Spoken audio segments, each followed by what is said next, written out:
Това е 2013 година BMW Active Hybrid 5.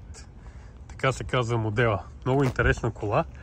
Active Hybrid. Значи това е колата, дава много добра икономия на бензина, а същевременно има електрически мотор, който й дава екстра мощност. Значи много бърза, много хубава и много икономична. И наистина моделът е много интересен. Като включиш спорт режим, направо това нещо се превръща в една супер бърза кола. А като си я караш нормално, си харчиш съвсем малко бензин. Ето в момента тя работи, обаче изключва двигателя, икономисва бензина. Вътре е много луксозна. Вътре е с такива седалки спортни, които могат да се регулират от тук.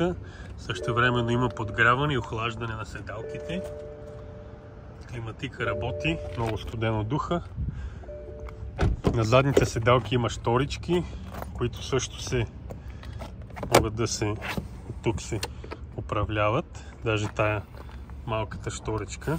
Много интересна кола. Купето е много чисто, няма регистрирани удари, няма блъскане, няма удари. И е много добро състояние. Няма ожулено, няма отраскано. На шофьорската врата мисля, че имаше... Това е пасажирската. На шофьорската врата мисля, че имаше малки дръскотини.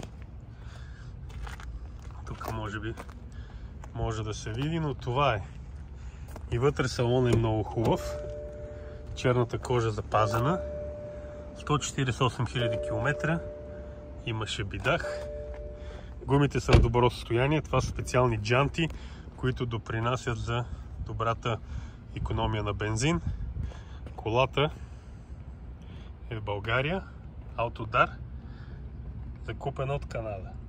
Купете я сега.